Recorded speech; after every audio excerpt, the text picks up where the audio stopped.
Hello, everybody, and welcome back to Halftime Oranges. We're going to do the roundup for the second week of the Premier League. Joining me, as always, is Stefan. Hello. And Clive. All right, everybody. Evening. All right, we're going to jump straight into it. The first game was Liverpool versus Burnley. Now, we did speak in the preview show about what we thought Klopp might go with in midfield. Jordan Henderson returned as captain, and he also stuck in Harvey Elliott for his first start. And he was actually the 10th youngest Premier League starter for Liverpool. Burnley actually started well in this one, I thought. The first few minutes, first probably up to 5 minutes, they played really well, had a couple of chances. I think McNeil hit the post, and then I think, it was McNeil again who had a goal-bound effort blocked by Trent Alexander-Arnold. But after that, Liverpool sort of opened them up, weathered the storm a little bit. And then we saw Tsimikas, like he did against Norwich, playing really well, flying down that left wing and delivered a really, really nice ball in between me and Tarkowski.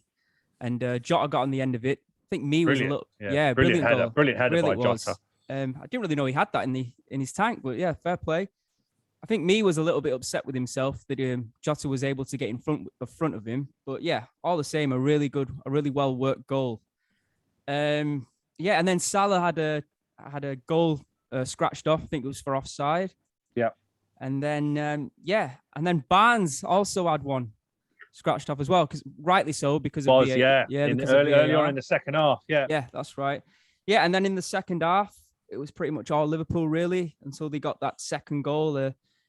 Actually, Mane did have an attempt saved, and then he latched on to a Trent Alexander-Arnold ball, and he slotted it past the keeper to make it 2-0. Relatively straightforward, I thought, for Liverpool, apart from right at the end where Jay Rodriguez did have a really good chance to half the deficit, but Alisson made a really good save. And I think that was that Barnes right at the end. Sorry, you're right. Yeah, it was Barnes right at the end, and Rodriguez had a header just before. Ben Mee, had a header for that, and that was after Tsimikas went off actually. And as well as the offside goal that Barnes had disallowed, I mean, Liverpool were largely in control, had a lot of possession. Yeah. The thing that struck me about Liverpool a little bit in that game was how wide and deep that Salah was playing in that particular game. Jota and Mane were very much more advanced and poachers in the box. I mean, Salah's game, we know what he's got, but towards the end, I just felt Liverpool didn't really kill him off, to be honest. And Burnley could easily have nicked it for a 2-2. That's the thing about Burnley, though. You never see them get beat 3-4-0 like a Norwich. They go to these places and they're always competitive, aren't they? They're competitive, but they do lack the finishing touch, And I don't know, Liverpool convincing, maybe not. It was a very controlled win, but they're going to have to play a lot better than that against Chelsea on Sunday, I think. To be perfectly honest, yeah. I'm not sold on the fact that Liverpool are title contenders yet on that performance for sure. They still look pretty solid at the back. I know there was a few chances at the end where Burnley could have nabbed one, but another good game for Van Dijk, right? Yeah, he played really well.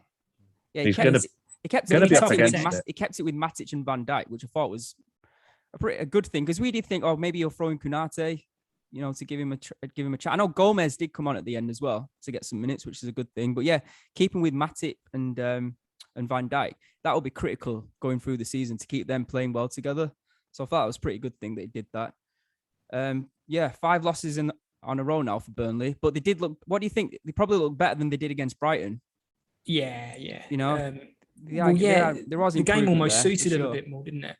I mean, in terms of Van Dijk, I mean, there'll be tougher tests, but in terms of physicality, Wood Barnes, he won't get too many tougher tests than that. So I thought it was telling that he came for it. That's true.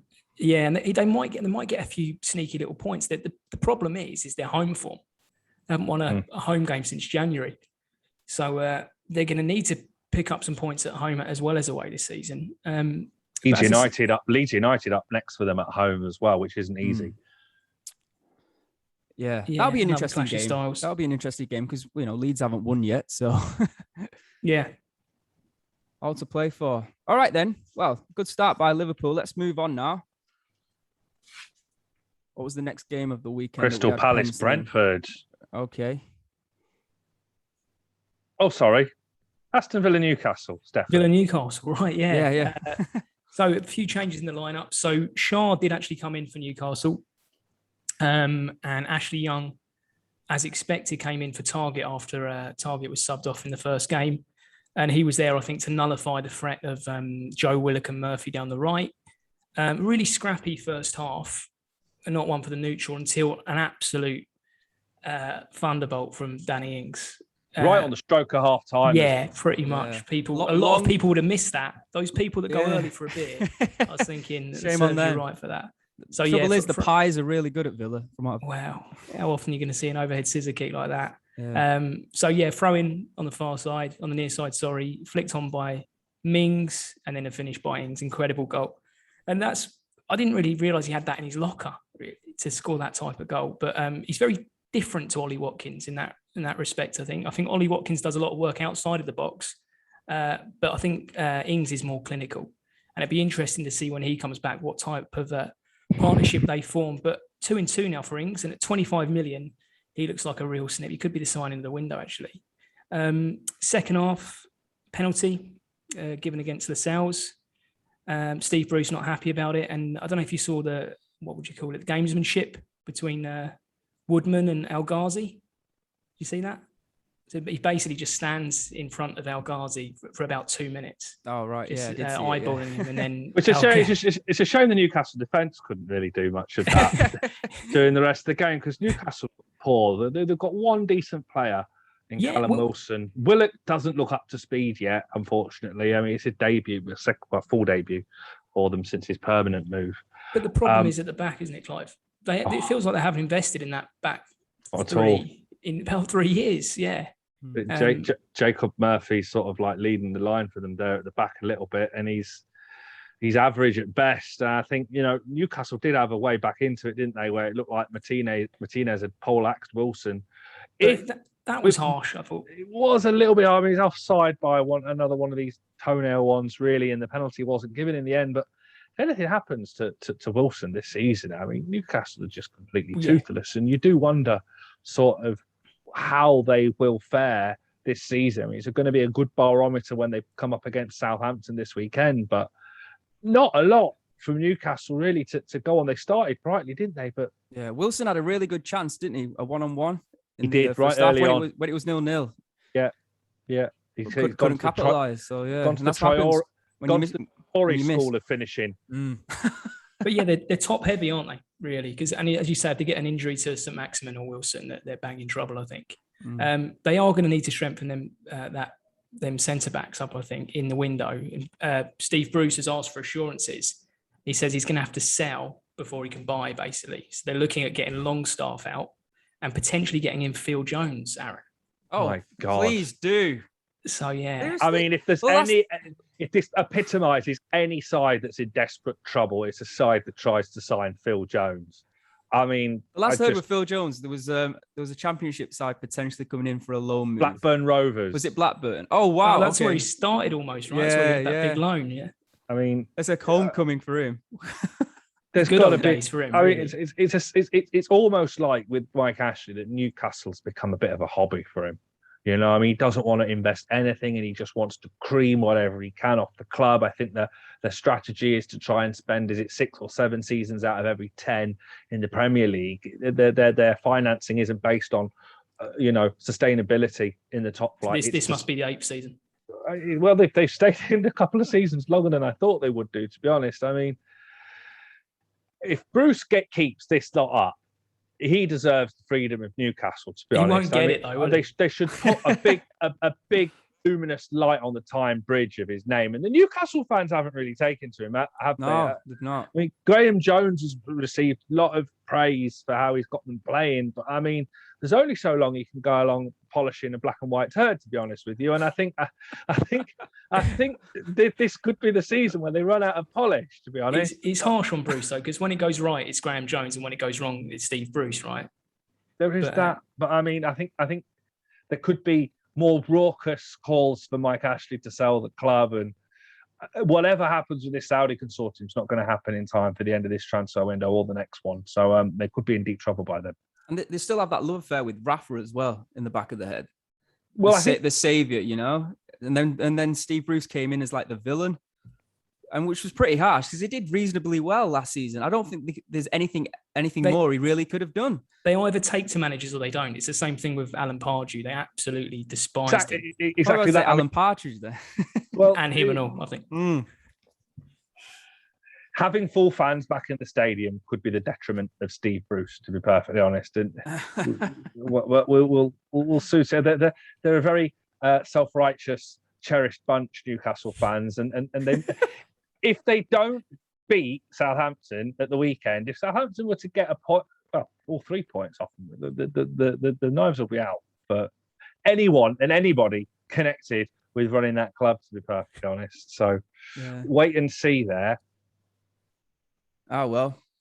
But, overall, good victory for Villa. And I think they needed it as well. After after Norwich, Sorry, after Watford, apologies. Villa aren't going to have any problems this season. They're still not running on full steam. Hopefully Watkins is back for their home visit against Brentford. And, I'm really excited to see how Watkins and Ings are going to link up, this season. Bailey sort of going to get up to speed. Buendia hasn't really hit the ground running yet. I don't think we've seen the best of him yet. Same. I was thinking the same thing. But good to see them keep a clean sheet, after conceding 3 against Watford. So something to go on there. Indeed. All right, moving on now. Palace and Brentford, Clive. I mean, there's not really... there's not really...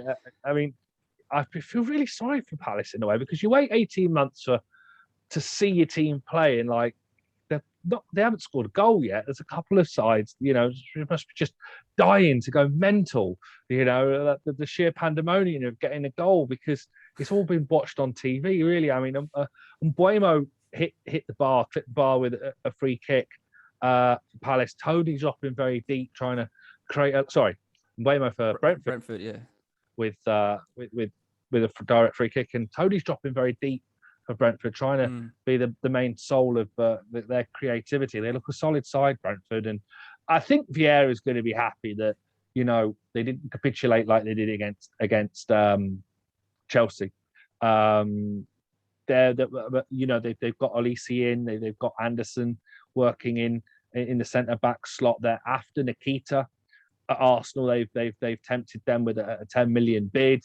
I think Arsenal want closer to 20, but he's actually injured at the moment. So, I mean, and he's had niggly injuries in the past, Nikita. So, one to watch there. I mean, they've only got Zaha, and if Zaha's not on form, then Palace tends not to be on form. And then they've got Benteke and Ayew, who tend to chip in with 7 or 8 a season. They need some extra firepower. So it wouldn't be a bad signing for them if they were to get him in. Brentford away at Villa next. So I think, it could be all right this season, Brentford, to be honest with you. Time will tell with both of these sides come November, December, when possible injuries start to come in. They haven't got the biggest of squads, either of them. But it's matches like this that both sides need to be getting 3 points from. And that's the point I was going to make. At home, for Brentford, I think that's a great point, going away to Crystal Palace and getting a point. That's a decent point. But for Crystal Palace to be at home and not score, that's not a good sign for me. I know, was it Gallagher who hit the bar? Very early on as well. Very early on. A different game. He had a very good game, actually. Yeah. Real sort of box-to-box midfielder. But Crystal Palace, not scoring goals is an issue, a big issue, especially at home to Brentford. They'll probably, they're changing to a 4-3-3, and I wonder if the results don't pick up in sort of 10, 15 games times, whether he'll revert back to the old Roy Hodgson. Well, that's what style. he did. That's what he did, didn't he? In his previous job, he kept switching and changing, going into different formations. He couldn't find one that suited, or if he did have a little issues, then he'd change it completely. And his hand might be tied because he's got players out. Yeah, well, they're away at West Ham on Saturday, so I'm not sure which Mikel Antonio they'll come up against, whether it'll be the real one or the cardboard cutout version. We'll speak a bit more about that later. But it's been the real one, hasn't it? In the first 2 starts, you have to say. He's done very well, too well almost. But interesting times for Palace, to be honest. I think worrying times, if I'm being honest. Not yet. I think it's worrying. I think it is a little bit. I would be far more worried if I was a Newcastle or an Arsenal fan. I just don't think they've done any. A Crystal Palace fan. Let's take the Chelsea game. Like, that doesn't count. Season starts now. First game, Brentford at home, and you're struggling to find the back of the net. They have got a good record away at West Ham, so I wouldn't be at all surprised if they come away with something from that. This might be the best West Ham team they've played for in about 50 years, though. Let's bear in mind that West Ham do have an incredible knack of imploding true. on themselves. All right. So let's and yeah, we'll talk more about West Ham a bit later. But I think some clubs are going to find themselves a little bit impeded soon by a potential quarantine from World Cup qualifiers coming up. But we'll get on to that a bit and later. also when Europe starts as well, it's going to be completely different. It's going to be a real mess. Yeah, for sure. Well, there's not so many countries in. I don't just mean in Europe on terms the of red COVID list. and quarantine. I'm just talking about in terms of squad depth and the way who they're going to play at the weekend. The manager's not going to have to start to think now about midweek. It's relatively easy when you're picking a team for week in, week out at the weekend, but now you've got to think about flights and travel and when do we get back and who's a little bit injured. Should we bring him? Should we bring in some youth players? And that's when it starts to get messy for a lot of teams, especially West Ham, who are new to European football this season. I think they haven't got a deep enough squad to be in Europe. They haven't. They've got a fantastic starting 11, as we've seen, but yeah, in terms of going to Europe and coming back and playing on the weekend, they're going to struggle. But we will talk more about West Ham. Let's talk about Leeds versus Everton now, Stefan. Yeah, it's a great game, this one. It had a bit of everything. Calvin Phillips back in for Leeds, and they looked a lot stronger in the centre of the park with him, as opposed to the week before at Old Trafford. Iwobi came in for Townsend, which was a bit shocked by, actually. And we said it might be a clash of styles, and it really was that. Leeds had 70% possession in this game. And with Everton playing with that flat 4-4-2, they got 15 crosses this week into Calvert-Lewin and Richarlison. And I was amazed at how quick he's been there 2 games with a pre-season, of course, but he's had 2 games with them. And it's amazing how well they've taken to this 4-4-2. He's completely abandoned that number 10 role, which would have been James or Gylfi Sigurdsson. So they've completely adapted that in a really, really good way. Calvert-Lewin at it again. And I think under Benitez and Ferguson, that's a dream management team for him. And I think he'll kick on and get even more goals this season. He opened the scoring. Click got the equaliser in the first half after some good work from Brentford. But Michael Keane was at fault. And if I remember rightly, he was at fault against Southampton as well, letting Armstrong in. So that's right. I wonder when Ben Godfrey's fit, whether Mina and Godfrey will be the 2 that he goes with at centre-back. Because Mina looks like a bit of a... I said Mina and Bamford had a really good tussle. Good battle, wasn't game. it? Really good battle. Really enjoyed watching them 2 go at it. Really fun to watch. 2 very different players, right, in the way they play, anyway. Yeah. Damari Gray, though, at 1.6 million. I don't know why he's so cheap. Is it fitness? Clive can probably tell us more about it, if it's fitness or it's consistency or it's too many exactly that. It's all of the above. I mean, I think with Damari Gray, 100% ability and sometimes like 10% effort in a lot of respects. He's not got the footballing brain that I think a lot of managers wished he had. It's like 10 tends to be 10 step overs too many with little end product, but he does have a knack of scoring goals. The problem with him is that he tends to put in one good performance in about 8 or 9. And if you can't manage to get yourself up for a manager of the quality of Rafa Benitez, then he's going to have to look at his own attitude. I mean, Leicester, he weren't going to offer him a new contract, so he was in his final 6 months, actually, and they managed to get about 3.5 million when he moved to Bayer Leverkusen. And I think, you've seen so many young British talent go over to Germany and do well. He got a goal or 2 and a couple of assists. And then obviously his agent's clever enough to know that the Premier League's likely to come back in for him, and they did, and then sorted that clause in his contract. And he's at a good club with a good manager now. I mean, his first touch for that goal, Damari Gray, was appalling. But he bamboozled everybody, including himself probably, and the goalkeeper and the Leeds United defender. But what finish! I think does that passage of play sort of sum him up in a way? The celebration does as well. Do you see the celebration? There you go. The whole part, everything. But I think he knows. I think he also knows, judging on that celebration, that this is potentially last chance saloon for him in terms of established with a top 6 team. It probably is, isn't it? Because otherwise he will probably end up at Burnley, Watford, Bournemouth, Nottingham Forest in the Championship. Nottingham Forest. Yeah. He could play in European football. He could just as easily end up in a mediocre Championship side that flirts with the playoffs. When he first started playing for Leicester, what was your opinion of it? I mean, Leicester signed him on the back. Claudio Ranieri signed him on the back of playing Birmingham City in a pre-season friendly. And we brought him in, and he played, a bit of a part in our title-winning campaign, to be honest. I mean, he came in, he's got a winner's medal. He played enough games to qualify for a winner's medal. And I think he scored a goal or two in that campaign. Just never really kicked on. I mean, Claude Puel came in and put a bit of faith in him. And, to be honest, he probably played his best football for Leicester under Claude Puel. But Rodgers I think Puel and Rodgers, I think both saw the same things that the fans saw in him. He doesn't track back. He doesn't work hard enough. And it's just a case of how much has his all-round game developed, Could it just be a case of he's got more experience now? He's grown up a little bit. And also the problem when he was playing at Leicester is the main man was Jamie Vardy and always will be until he leaves, to be perfectly honest, even though he's 34 years old. Ahmed Musa's come in, great player, bags of skill, bags of speed, bags of stamina, couldn't force his way in. Islam Samani, the same. Nacho up until 6 months ago, the same. How back affairs is anyone? There's going to have to be a transition somewhere. Yeah. And to a certain extent, I mean, both Puel and Rodgers said he just doesn't track back enough. He doesn't work. He doesn't affect teams. So as well as he is going forward, if he's playing on that wing, he's going to have to come back. He's going to have to help the midfield and help the defence. Yeah. So time will tell with that one. It's a good start for him, but brilliant start. I mean, him and Townsend. Him and Townsend are great, yeah. And with having that focal point in the middle of Richarlison and Calvert-Lewin, perhaps takes the onus off him a little bit.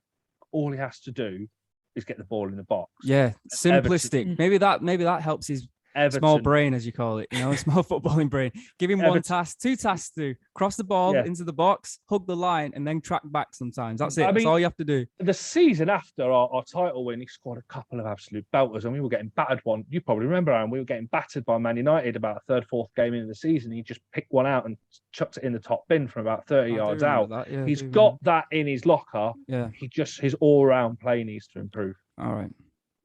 Yeah. And Rafinha, what a goal that was.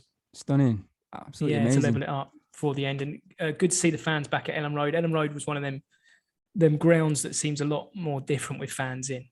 Some of these grounds, you can't really tell the difference. I was watching the highlights. Stewards seem absolutely petrified of Leeds United fans, don't they? Like they literally, it's like going into the Lions' Den at Ellen Road. It is. They're absolute nuts. I mean, who wouldn't be? I mean, they've waited how many years is it Premier League football? They get back in and they can't get in the stadium. Exactly, yeah. On the back of 17 promotion as well. 17, yeah. And it's like it's good to see it, and they'll do well this season, I think, in the end. Leeds. I just think they perhaps need. There's rumours of them looking at the next Atletico Madrid. They're fighting out with them for the next Bobby Firmino. Okay, I think they need to. I think they should be looking to improve their defense, though. To be honest, I mean they've shipped got 5 past Llorente. us, 2 past. Yeah, Llorente's injured. That's true, but still, if their backup is shipping 7 goals in 2 games, then maybe there's an issue there. I don't know, but yeah, they concede a lot of goals just due to the way they play, right? That's Kamikaze defending, true. but Bielsa won't change that. I think. I mean, there's also been rumours of Adama Traore for Leeds as well as Spurs. He's really? I have no idea why, because he couldn't finish his dinner, could he? I mean, 2 games Traore's had gilt-edged chances, and he just can't score. But clubs are after him purely because I think there's a little bit of Heskey about him, where he's so strong and quick. He just draws defenders, over to him, which would help out the likes of Kane or Son at Spurs or Bamford and Rodrigo at Leeds. So with a goal scorer, we saw what he did with Jimenez that season. So with a Kane, wouldn't be Kane, you'd imagine, this year, but with a proven goal scorer, he could do great things, I think. I don't think he'll be taking the place of Rafinha, though. He'll be on the other side, correct? Yeah, he'll be on the left side. Yeah, Rafinha was fantastic in that game, like you said, Stefan. Yeah. Thought he was, full of energy. If he could take a shot on, he would. He'd grab the ball and he'd start dribbling straight away. And that finish was beautiful. Really, really nice finish into the corner there. Just stroked the ball. I think it was with his left foot, actually. Was it? Yeah, it was a beautiful goal. But yeah, and again, that penalty, well done VAR, because he did drag him down. First glance, he didn't look like a pen, did it? All over looked him. Like a get up. Cooper was all over him. And I don't know really how Cooper could really argue with it, to be perfectly honest with you. I mean, it was. He's going to argue, isn't he? Clear penalty. But I mean, Leeds also are facing the issue of Rafinha ending up going to Brazil and then having 10 days in quarantine, which means he miss at least the Liverpool game. And really? When's? Right. Okay. Well, yeah. I mean, this is an issue. They're bringing Traore then, I guess. Premier League, the Premier League talks, aren't they, with the government? But I can't see it happening, to be honest, at the moment. Purely because the British Lions weren't allowed to be excluded from quarantine. It's going to affect a lot of clubs, as well as Liverpool have said no to Salah. The issue with Salah is Salah can skip the Egypt home game against, I think, is it Angola, and then they've said he can play the away match against Gabon because that's not a red list country, not a red list, and it's possible that Egypt might get taken off anyway on Wednesday. So wait and see on that one. But the South American teams, even if they do go ahead and have to get released, they're playing a triple header. So even if the likes of Jesus or Firmino, Rafinha end up going to South America, then they're not going to finish playing until like the 9th of September. Probably not get back into the UK until the 10th with games that it's a triple header. So they're not only going to be tired from playing 3 games with only a two-day gap between them because they postponed the CONCACAF World Cup qualifiers, then they're going to be knackered anyway. So even if the government do relent on the quarantine issues, same's going to affect West Ham and Mikel Antonio. He's got 3 games against Mexico, Panama, and Costa Rica coming up, and even if the quarantine rules are relaxed, he's not going to get back into the UK until the day before the Christmas. So he's playing for Jamaica then? Is that confirmed? I heard he declared for them and they didn't pick him, right? No, well they don't. No, they couldn't pick him because his passport hadn't been They couldn't pick him because his passport hadn't been done, and now his passport's been processed. He don't need a passport. I mean David Sullivan was just throwing it out the window. He wasn't getting to him. They have got. I mean, there's 4 teams that qualify from CONCACAF. Leon Bailey also could play for Jamaica as well, right? Kemo Roof, who I think was at Glasgow Rangers. I'm not sure if he's still is Morrison's now. in there, I think. Ravel Morrison will play for anyone that asks him. But they've got a proper centre forward in Antonio, and they've got a chance. I mean, 31 years old. This is Antonio's one and only chance of playing in a World Cup, and I just can't see him saying no. If he quarantined or not. So, I mean, this is something that is going to affect clubs moving forward. If he didn't do that, if he kept with his British passport, would he stand a chance now getting in the England squad? Yeah, I think so. The way he's playing at the moment, if he continues, he's versatile as well. I think he possibly would, but... Do you think Southgate would pick him, though? This is the thing. There's so many good strikers. Abraham. And he's 31 years old. And I think that is possibly the one thing that will go against it, or has gone against him. But Watkins has potentially kept him out. And also, like last season, he did have his hamstring issues as well. So it's a tough one for him. But I think he's made his bed now. I think the Jamaican deal's kind of been, he could go back on it. But I mean, the Jamaican deal's been done, I think. All right. Well, we've slightly veered off there to Kingston, but we're going to bring it back now. We're going to bring it back now to Manchester City, who faced Norwich at home, and it was pretty unrelenting for the full 90 minutes by City. Bit of a redemption song for City, right? Oh, here we go. 5-0. He decided to play Jesus on the right side. Now, we all thought Jesus was sort of brought in to replace Aguero, but we've just figured out that his best position now it seems to be on the right. On the right, yeah. Yeah. He played on the right, and then we Grealish played. We had who was up top? It was Torres, wasn't it? Yeah. Cameo from Mahrez as well came on at the end. Yeah. But yeah, it was pretty much I think one of you might have said it might be the Grealish show. It wasn't. It was the Jesus show. 3 assists. was an own goal, wasn't it, to start the proceedings, though? Cruel. But again, it was the fact that Jesus was down the ring, whipping that ball in. And the same occurred for the second. This time, Grealish luckily latched onto it. He was in the right position, though, wasn't he? He was, yeah. And then, that was 2-0 as it went into the second half. Laporte scored from a corner, which was his first goal at the Etihad. Sterling was dropped, but then scored. He came on to score the fourth. And then, like you said, Clive, Mahrez came on, set up by Ruben Diaz to make it 5. I think Norwich had one shot all game. It was in the 78th minute, and that was pretty much it, to be honest. Easy day at the office for City. That's all she wrote. Yeah, I mean, what we expected, really. And I think what I found really interesting about Pep is how much he praised Jesus for his contribution. But he does it all the time, does he? So it doesn't really mean anything when you do it every week. He was praising his mum and dad at one point. Did you hear that? So he was saying his mum and dad are really great people. No one's going to dispute that, Pep. Yeah. I think they've got a few injury problems, haven't they? A little bit. I mean, it seems like Sterling's almost being phased out at Man City, and if you start putting Jesus on the wing, I mean, Sterling must be just there thinking, well, there's no way I'm going to sign a new contract. Well, he did start against Tottenham, to be fair.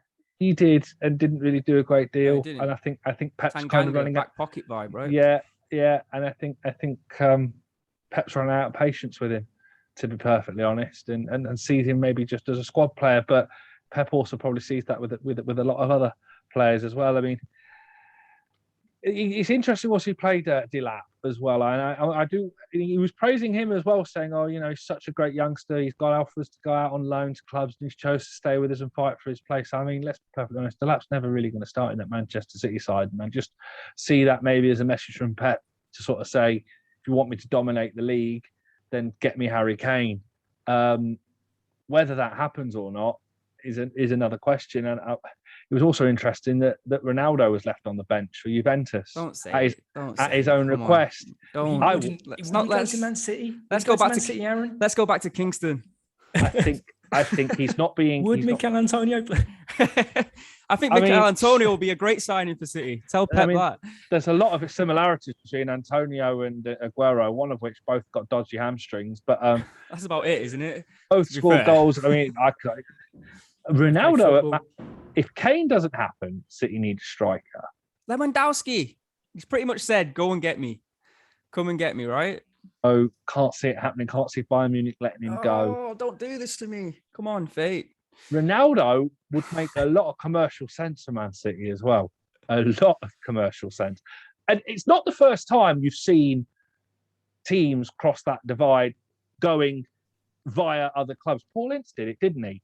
Playing for Man United, where he went to, was it Inter Milan, right? And then ended up back at Liverpool after a couple of years. Did he play for City? No, I mean, in terms of clubs joining their rivals. Oh, Liverpool, yeah. You can, Schmeichel, isn't it? If you want to go the real Schmeichel as well. One. Yeah. Villa and then to Man City. Tevez went straight, I guess. Michael Owen. Michael Owen? But that was Liverpool, Man United. Oh, yes. Okay. Yeah. I thought we were sticking straight from City to United. You confuse me, all you two. Ronaldo, I wouldn't write off happening. I wouldn't write off either. Probably end up at a much cheaper deal for Man City that would end up paying itself in shirt sales. It's not going to be a big fee, apparently, is it? 28 mil. 28 is that million. All 28 million for Ronaldo. Apparently, 28 million. What are his wages? His wages must be very similar to what Messi's on. Yeah, I would assume so. It would plug a gap for them until Haaland's available for 70 million next summer. Well, the rumor is that Haaland's available in January for 68. I think £68 million. Yes. I think a lot of that would depend if Dortmund is still in the Champions League or not. No, but I think his release clause is actually officially what's the right word? It is, but I don't know. There might be other bits in that release clause. I mean, would Dortmund be stupid enough to let a player of that caliber go mid-season if they are in the Champions League? I mean, should they have sold him? Should they be selling him now for 100? Well, I mean, 110, 120. There's bigger problems. A risky take, isn't it? There's bigger problems at Dortmund because they lost away to Freiburg as well at the weekend. So I mean, See, that's what happens when you don't have Jadon Sancho in your team. Bellingham played very well for Dortmund, actually. But I mean, I'm just saying that if Haaland was to leave Dortmund now, they can kiss goodbye to top 6, let alone top 4. Very true. But they are going to lose him eventually, and it could be for 40 plus million. So, but yeah, just go back to Birmingham or Watford, or not as far as find another young English lad and bring him through. I mean, I'm just up for next Man City. You've got Arsenal, but I mean, Pep's and Man City, they're obsessed with the Champions League, aren't they? And is that Arsenal at the Emirates or Arsenal at Man City? At City, okay. At City. For Man City for Man City to pull off the Champions League, they're going to have to pull off a signing of a striker of top quality, because they can't go into a Champions League campaign without a recognised number 9. They're going to do well against the likes of Norwich and Arsenal in transition and your likes of Leicester City, West Ham, Everton. But when they start coming up against, more sturdy sides in Europe, like Juventus, like Inter Milan, Bayern Munich, they're going to struggle. Yeah. To break teams down. Definitely. Pep knows that. You're saying what Pep's probably thinking now. Which is why Pep's probably just like silently and very passively just chucked Delap in to say, this is what you're going to see on potentially dead rubbers of a Champions League, a first leg where I'll play defensively away from home. You may well see me like chucking in someone like Delap, who's big and tall and can just hold the ball up, or in the returning Premier League game after coming back from Europe on a Thursday night, he may even start him. I mean, they want to dominate Europe, and they're going to need a striker to do that. Well, they've got 1 week left to get this Kane deal over the line. Just a word on Norwich, by the way. They were really, really, really poor. Like I know they're playing Man City away and the difference, the golfing class and all the rest of it, but they look so tactically naive. They went 2-0 down really quite quickly. But then, as a supporter of a lower, a lesser side, if you like, in the Premier League, what you do then is you make it narrow and you make it more difficult. 2 banks of 4, and they just didn't do that. Yeah. The left back, Giannoulis. Yep, the Greek boy. He was lucky to stay on the pitch, basically. And Farke came out and said after, I didn't sub him immediately because I didn't want to embarrass him. Did you hear that? Yeah, I did. But then by coming out and saying that, you've immediately. But he said, didn't he, that they basically let in the same goal 3 times? Yeah, going down the wing, and he said we practiced all week to stop that ball. You have one job, to stop that ball coming into the penalty areas for then Jesus, whoever plays on the right, to then cross it, and they just didn't. Brought in, like you said, boy from Man United, right, at left back. Brandon Williams has gone out on loan. You're right, yeah. So we probably won't see him again. Well, yeah, I mean, it's a bit harsh, but you're right. Bread and butter. If they have been practicing that sort of stuff all week and then he doesn't deliver on the day, then maybe a sackable defense. I don't know. We might not see him again. You're right. All right, then let's move on. It was the last game on Saturday, wasn't it? It was the late kickoff. Brighton and Watford, Stefan. What a game! Yeah. Joint top. Game of the weekend. 100%. 6 points. You're 4th now. Joint top, Clive. Want to sweat in? It's actually history because Brighton have never won their opening 2 games in the top flight. They haven't done that in my lifetime anyway. He went your with lifetime, Clive. Sorry. Carry on, Stefan. He went with a team. Potter went with a team that ended the Burnley game.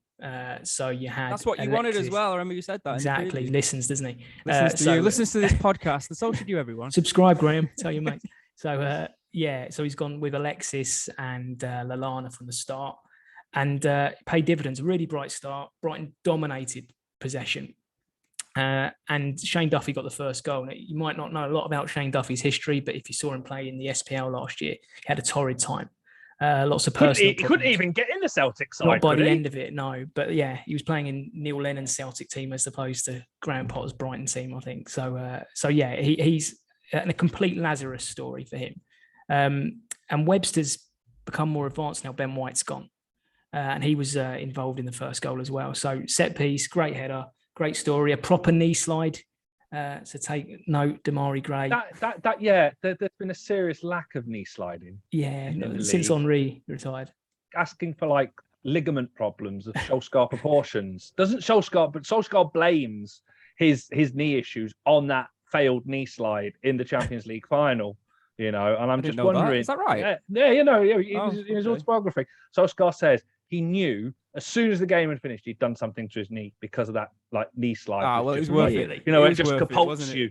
Yeah, obviously, but harder for someone like Shane Duffy to pull that off, you'd imagine as well, right? Well, he's probably a stone and a half heavier than Solskjaer. So, and definitely it depends. grey. It's all dependent on the zip of the surface, though, doesn't it? You have a word with the groundsman first. I would do that. But I'd be well up for, like, at the end of the season, giving a team at least one more point for the best knee slides. I think that might well keep the likes of Brighton up. I mean, I'm not sure. Yeah. We'll do that later on the podcast. We're going to do Hard Time Origins knee slide of the month. Yes, exactly.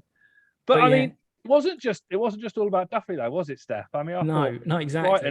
Brighton just dominated that game. Well, really alert. And Neil Maupay, what an amazing finish that was from a player that couldn't hit a barn door last year, to be honest.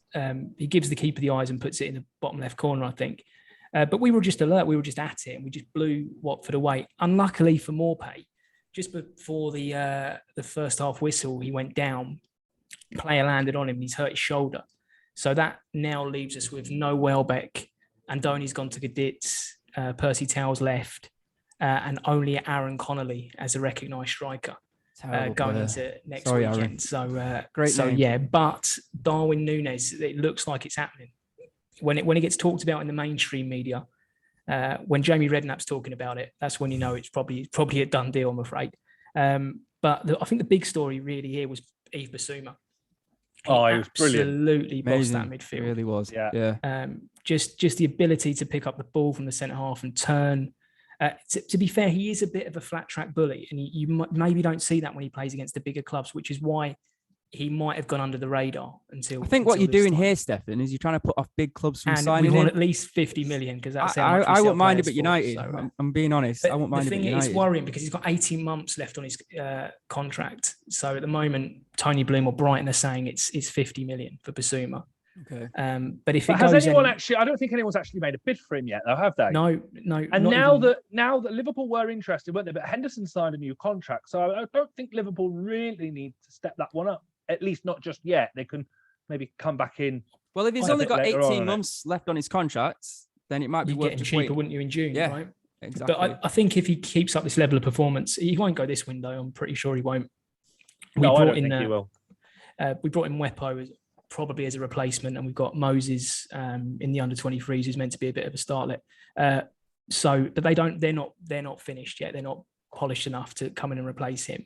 So he might very well go in January if he keeps playing like this. And I'd imagine Man United or Liverpool or even Arsenal.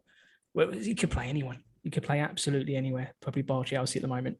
But unbelievable performance by Brighton. Watford, though, really, really, really disappointing. And I don't know if it's a case of we made them look that bad or what, but they had one shot all game, no threat going forward. Was very, very quiet, wasn't he? Yeah, Dennis was just isolated. Well, Sol was marked out of the game by Solly March. King's not fit. Kirkhow also picked up a knock. Dennis was going into this game with a knock.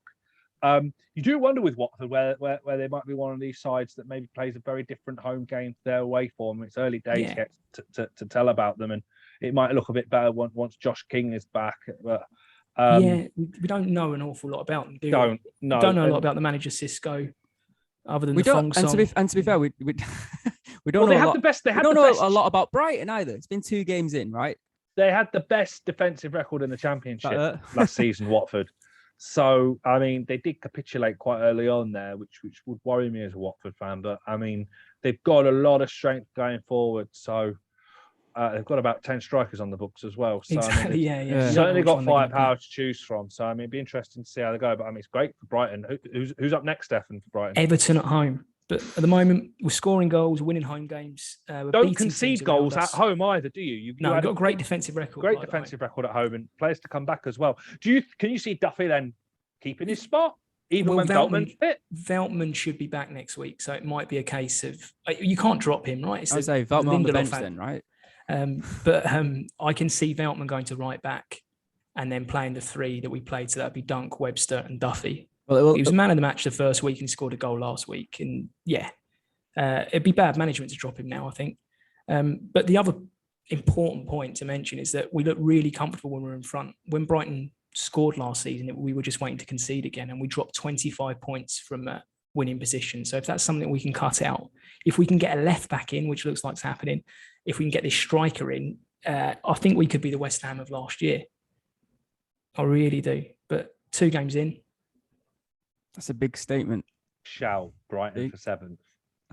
2 games into the season. Everton up next. This is this is being recorded, right? But just a word on Basuma again. He set up the first goal, didn't he? For it's him being alert. So I think Craig Cathcart. You see, when they've got players like that in the team, that's probably when you know you're not Premier League. Well, you hear names like that pop up on the team sheet. But I think he plays it out from the back. Basuma intercepts, gives it to Morpay. Yeah. And it's 2-0, yeah. But good start. If we can get three wins from the first 3 games, that is ridiculous. It's going to be an interesting game at the Amex. For yeah. Sure. And you know what to do, don't you? Stop the cross, stop the goal, as Big Ron would say. All right, let's move on. If we really have to. So the Sunday games, the first game, 2 games at 2:00. Southampton versus Manchester United. Well, we all said Southampton would get something here, didn't we? James Ward-Prowse was back after signing a brand new deal after we spoke about him probably leaving. He was signing it as we were speaking. Yeah, we did. And then United, we had Martial up top. James was out of the team. He didn't play very well against Leeds. We did make a note of that. But then when we brought Martial in and we put Greenwood on the wing, on the right wing, Matic came in for McTominay. Southampton started decent, really well, actually. They made it really difficult for United. It was quite a high press that they were putting on us, and it was difficult to find any sort of space or gaps. We did have a good opportunity from a free kick that I think Matic didn't get his head to, and then Lindelof didn't get his head to, and then Matic ended up heading it onto the bar as well, yeah. Heading it onto the bar. We have got a new set piece coach, if anyone's interested, called Eric Ramsey. We looked actually quite dangerous from set pieces. We actually did concede a lot of goals. I think he was brought in to stop us from conceding, but we did look quite good from free kicks and corners, even though we didn't score. But it was Southampton who managed to grab one from it was a deflective right off Fred into the bottom corner.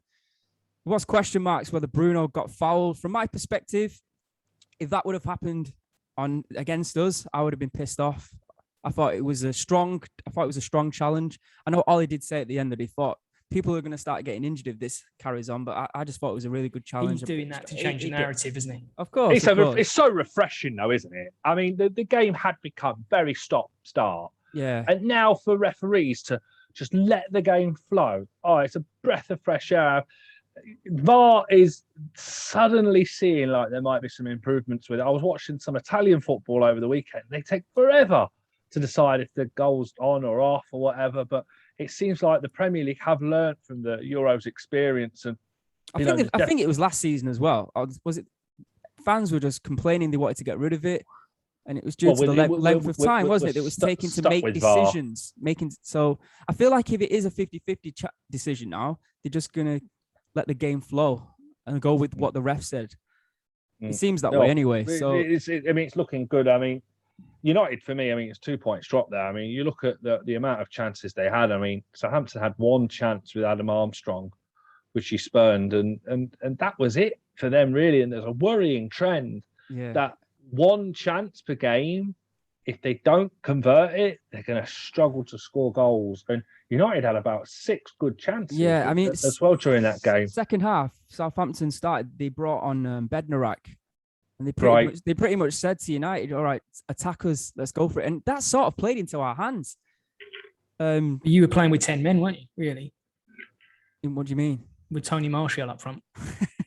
One of our mutual friends, he was a Southampton fan, he messaged me and he said, what do you want to change? He was at the game and I said, well, I think we should take Martial off. And he generally said, I didn't even know he was playing.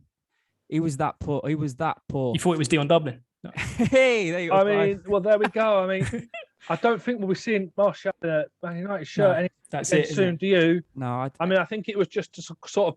Would you even say it was to put him in the shop window? To be honest, because I don't know. I hope the shutter was down. For every bit of just absenteeism of that performance that Martial had, Greenwood is just nailed. I mean, why would you move Greenwood onto the wing when Solskjaer sees him as an out-and-out striker that will probably keep Cavani out the side? This is the thing, right? Against Leeds, Greenwood did play up front, but the goal came from the wide area. He was okay up top on his own. He's not with his back to goal striker, back to goal. There's still question marks. He's quite slight. He's not as strong as someone like Lukaku. Not yet, but he, when you're looking at with maybe incorporating Sancho into that side, I think you'll probably see Greenwood take a more central role. I was hoping Cavani back. There you Greenwood go. out wide. But anyway, Martial Cavani's not going to play every game, though, is he? And he's not going to play a full 90 often, I don't think. I think they've mainly brought in Cavani for Champions League, to be honest with you. I mean, Arran, you may disagree, but I think Greenwood will play them. I think Greenwood's going to play the majority of matches for United up front this season. I think so too. No, I'd go along with that. But James played that poorly against Leeds. All he thought, he'll bring in Martial, put Greenwood on the right, and he'll get more chances from that area. And it wasn't really the case because Southampton defended really well. Especially, is it Livramento? Livramento. He was unbelievable. Yeah, he played really well, very, very well. And having James Ward-Prowse back in that central midfield, they look a lot more sturdy than they did in the previous game against Everton. A good point for the Saints. They'll be happier of the two, no doubt about it. Pogba played well, actually. If you did watch Pogba's performance, he played really well. Bruno was marked out of the game. We could barely find him. I will say this. I can see Greenwood probably matching Bruno for goals this season, to be honest. Well, yeah, we'll see. I think Greenwood's that good. Yeah. And it's great to see another potential option for England as well. Well, I think when Rashford's back, a long way off this, when Rashford's back, Sancho and Greenwood, in a few years' time, that's the front three for England. All playing at Man United. What happened to Grealish in behind, I guess? What happened to Grealish? Foden. Off the bench, Sterling. Kane. Off the bench, the camera shots coming off the bench. Yeah. The thing is, right, we scored that goal. A great play again by Pogba and another assist, and Greenwood latched on to it and managed to squeeze it under the keeper. And then for about 10, 15 minutes, we did have chances. Pogba, he sort of dilly-dallied his way through. Would have been a great goal, but just put it wide of the post. Then Greenwood had a header that went onto the roof, and there I thought he could have done a little bit better. And then Bruno also had a header. But then after that, we saw it looked like, what was the frustrating thing for United side? We sort of accepted the 1-1, 27 away. Southampton deserved to win this. Armstrong should have. I was just about to come to that. Yeah, and we was a little bit sloppy at the back, and like you just said, Maguire just held on to the ball a little bit too long. And Armstrong should have scored. He definitely should have scored. And he also there was a corner at the end as well, and he could have got his head onto that. I think that was a real chance for him to score again. So he looks a player, Armstrong. Looks like he's gonna do all right there, to be honest. Well, he seems to have a good relationship with Adams. So if that started already, that could prove promising. This definitely season, promising from Southampton. After the last game they had where they capitulated against Everton, I thought they looked really well. Looked really good here. The manager looked really good as well. Yeah, I think he made the right decisions. Well, he did. Yeah, I think bringing on Bednarek, it looked like he was a little bit scared. Like I think he said it at the end of the game. He thought we were going to come on strong, and they were going to concede a few goals. So we showed it up at the back. We probably should have scored another goal. Sancho came on and looked. I mean, he's still lacking fitness. Apparently, yeah. I don't know why. What he didn't really play over the summer. Apparently, he had an illness when he came. Okay. Yes, yeah. He's not had a full pre-season yet. No, yeah, and Varane didn't play. But yeah, it was frustrating for us. When we scored that goal, I thought, here we go, 3-1. I thought we were going to bang in a couple more. But no, fair play to Southampton. They held on, and they definitely deserved the point, no doubt about that. And like you both said, Armstrong went through at the end, and he probably should have scored to make it 2-1 to Southampton. After the game, I think a lot of United fans were frustrated, but come on, it's not the end of the world. I mean, these are the type of games where if we want a challenge, we probably should have come back and won. We didn't, but just let's move on and let's start. We need to bring in Varane and Sancho and Cavani as quick as possible because Lindelof and Varane are. And sorry, we need to start with McTominay as well because Matic looked pretty poor. There are still question marks about our defensive midfield. Like Fred, he had a poor game, especially in the first half. Second, he didn't do too badly, but the first half, yeah, he looked awful. And Matic as well looked old. But you knew going into the Fred season, should now move into the Matic role, where he comes off the bench, where we're already 2-0 up, and he shows things up. We need a new defensive midfielder if we do want to start challenging, against the likes of City and Chelsea and Liverpool. But yeah, United fans, it's not the end of the world. We're going to come back, all right? We have still got a really strong squad, all right? Chins up, lads. Chins up. They've tried Pogba in that role a little bit before, and it hasn't really worked so well for United. So he's not, he shouldn't be anywhere near there, to be honest. He shouldn't. He does, yeah. But anyway, yeah, well done to Southampton. And let's move on. Clive, Wolves against Tottenham. I watched this whole game. It was very interesting how kind of Spurs took to it. I mean, once they'd taken the lead, I mean, they kind of sat back and just tried to hit Wolves on the break a lot of the time. I mean, Son had a few half chances, and Traore went through sort of midway through the second half and had another one-on-one save with the keeper, and Jimenez had a few half chances. In general, it was a very well grinded out win for Tottenham. I thought Steve Bergwijn had his best game in a Spurs shirt by a mile. See that piece of skill? Oh, right at the byline. Really? He just sent to the shot for a sandwich, didn't he? I mean, Wolves are a very tough side. They're not going to lose games by much when they do lose. And I think Jimenez is still finding his feet a little bit.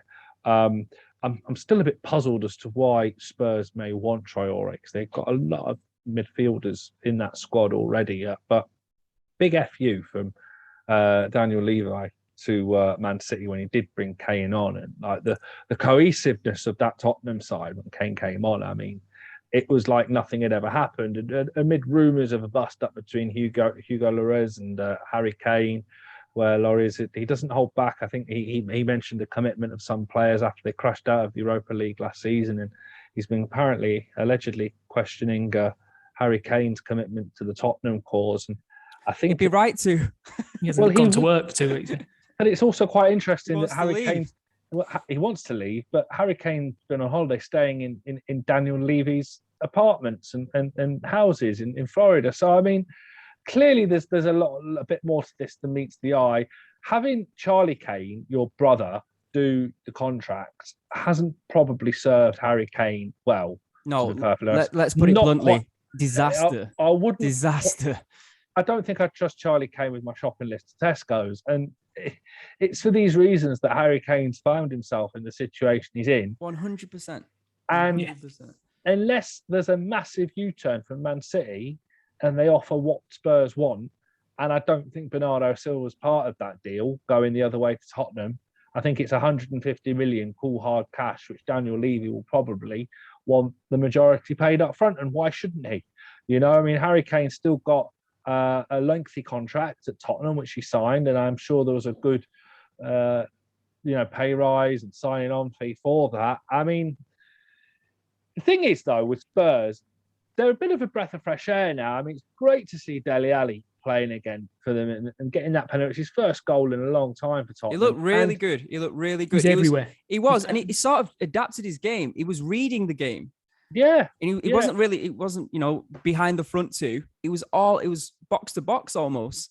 Getting in good positions. And also, when Wolves were attacking, he was intercepting a lot of their play. Yeah, and you've also got like Oliver Skipp now that has broken into the Tottenham side after a great loan spell at Norwich.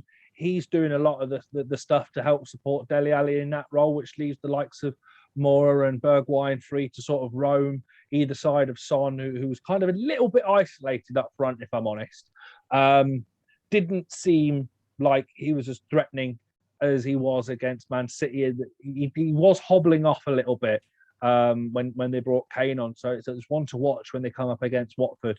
If you're a Spurs fan, I mean, it's absolute gold for you, because I mean, you 2 wins, not conceding any goals. Tanganga was outstanding again. I thought Dyer had a good game.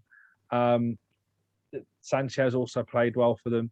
It sort of brought the team together in a weird way, hasn't it? I mean, this situation, it's like Mourinho is the Trump of football now, isn't he? I mean, it's a case of when you decide to stick or twist with Mourinho and you twist, you're doing it under the basis of, can it get any worse? Yeah. It's that simple. Like, yeah. wherever he's gone since, was it Inter Milan, or it was Inter Milan when he came? He left Inter Milan to go Man United. Wherever he's gone since then, he's kind of a bit of a spent force. He believes his own hype too much, and he just grinds players down. He's divisive, isn't he? As well, he's got his favourites, and that's it. He freezes players out. Yeah, and I tell you what, like a lot of the newer managers, like Solskjaer and even Pep, even if they're not playing a player, they usually say that, oh, this player is needed. We really need keep him involved. Yeah, vital to the squad. Like bullshitting, basically, but it keeps everyone happy and it keeps the team spirit up. Whereas Mourinho's just like, no, Shaw's fat, but get rid of him, like things like that. Is this style of football too much different from what Jose was playing?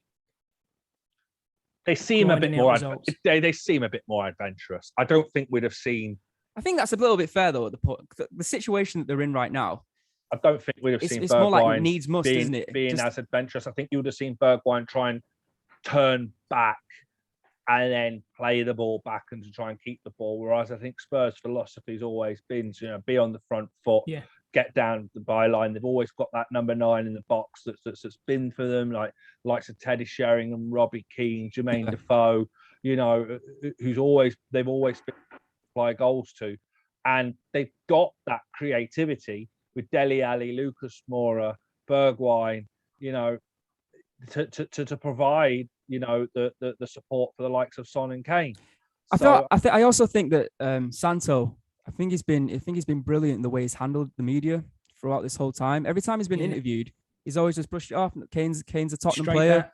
But you know that he must be talking to Levy about it, because if he does want to sell him, he needs to know that so he can then potentially bring in a new player. There'll be contingency, surely, if they know what's going on. Levy knows what he's going to do. But the thing is, like Aston Villa, like we go back to Aston Villa, they bought players in before they sold Grealish so that the price won't be hiked up. So if they do actually want to buy a striker, there's got to be plans in place now. Yeah. Now, before, because in a week's time, they might not have Kane.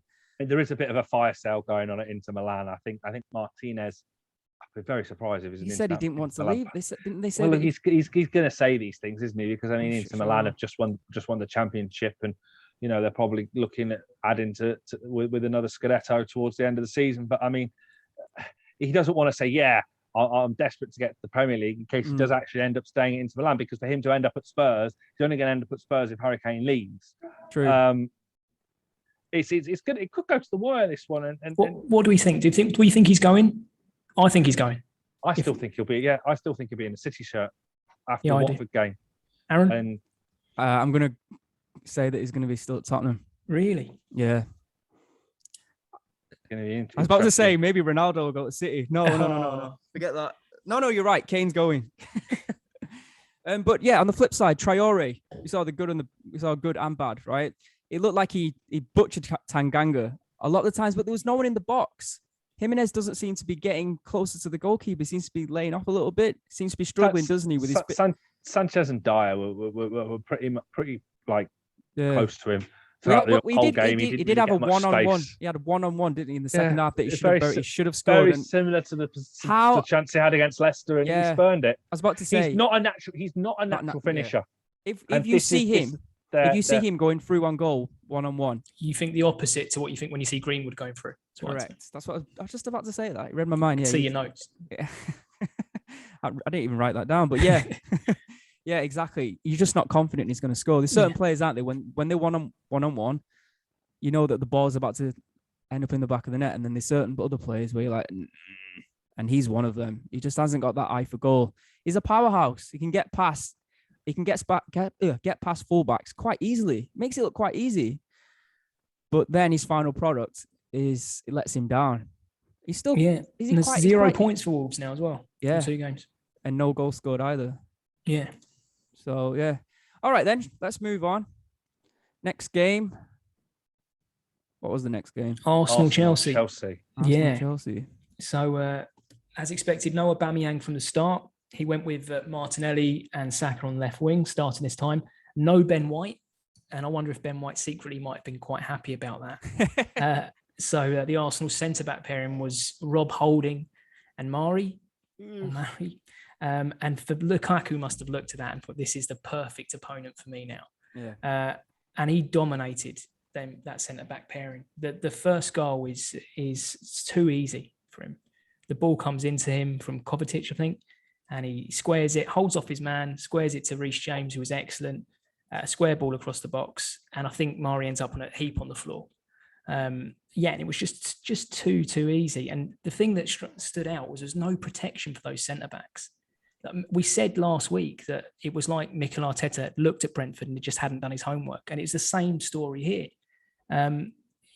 If you're in a game like that, surely you would maybe think about going with 3 centre backs, putting Tierney on the left side of the centre backs like he does for Scotland, and having Saka at left back, or having one of the defensive midfielders sit just in front of those centre backs for protection. But he didn't do that. Yeah, Reece James was having a field day on that. Side. Down that right. He looked good anyway. Yeah, he looked so good. And I wonder now, so much space for him. So much space. Well, a goal and an assist, and you've got to think Trent is back on form. Kyle Walker's still in form from the Euros. I wonder who Gareth Southgate's going to pick now, and that's the right back. Kieran Trippier. Probably, yeah. Who could end up at Man United still? I don't think so. I think that apparently that deal's off. I think Arsenal have been with him as well now. They need him. I mean, the thing is with they Arsenal, need a right back. They need us. The whole match, you watched that. They didn't have a single outlet. Smith Rowe was probably their best performing player. Saka looked unfit. Sorry to say. Yeah. Just no performing outlet. I mean, Aubameyang came on. Don't even remember anything he did. It's worrying at Arsenal. They've got Man City at the weekend, and I don't think it doesn't get any better for them. But they've backed him. And you don't back a manager with like £120 million. Yeah, they spent the most out of any Premier League team.